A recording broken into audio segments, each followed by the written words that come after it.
For the sake of privacy, all names and locations have been altered. We have no affiliations with any organizations or agencies. The talks that are being heard are meant to be both entertaining and educational.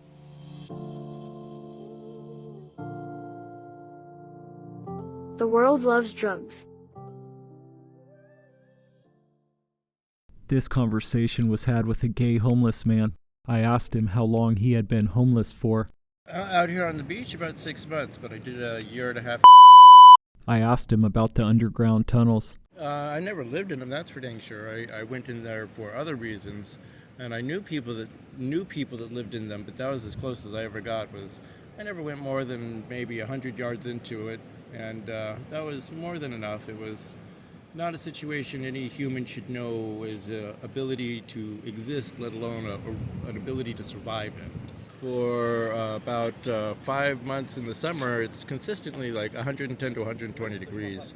So the sidewalk, and even at night, at the coldest part of night, it might be 110 degrees on a good cold night.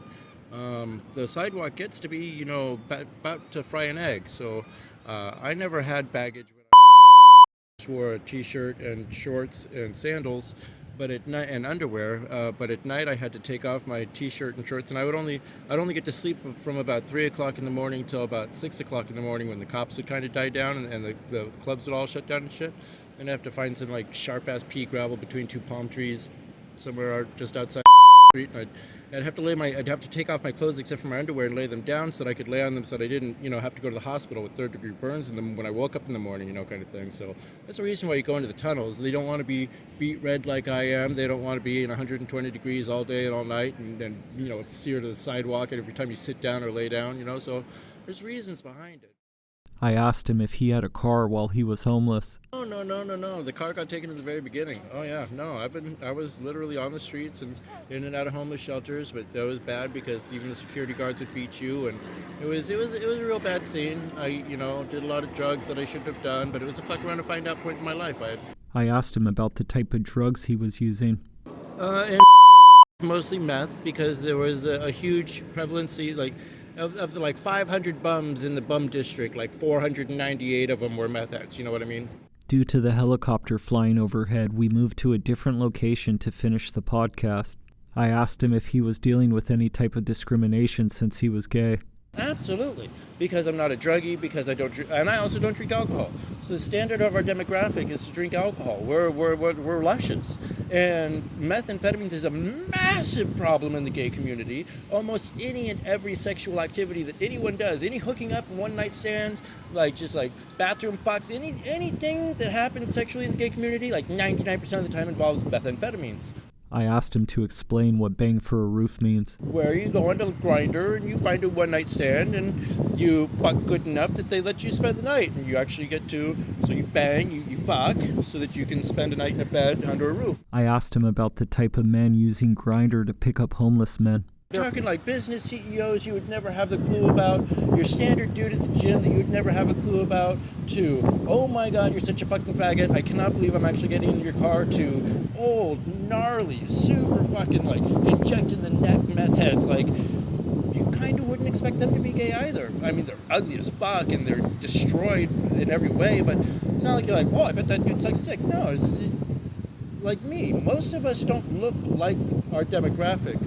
And our demographic that looks like our demographic, a lot of us kind of look down on that because you're gay because you like men. So why would I want a man that looks like a woman or acts like a woman? I want a lumberjack. I want a construction worker. I want an oil rig dude. I want a fucking dude. I'm a dude that likes dudes, not prissy ass little bitches. I asked him to explain what dating was like on Grindr. I like to call Grindr Frosted Flakes because every one of them on there is a fucking meth head. And it's either about doing meth, getting free meth, or selling meth.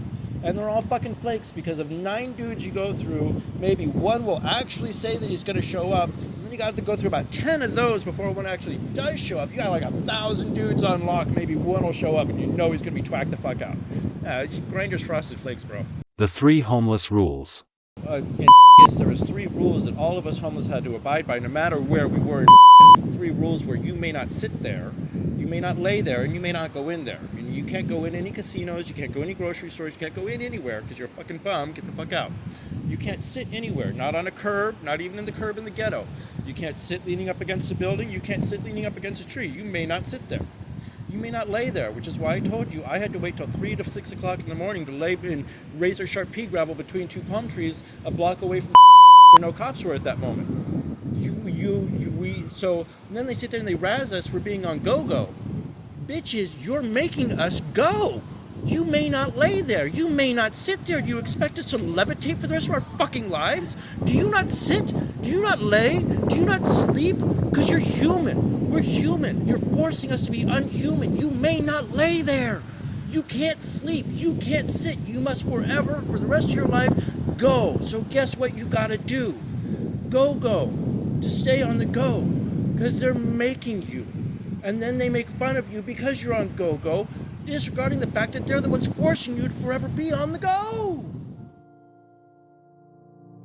The world loves drugs. God, one night I was like, dude, like, Job is like begging for my mercy at this point. Like, what the fuck are you doing to me, Lord? You know?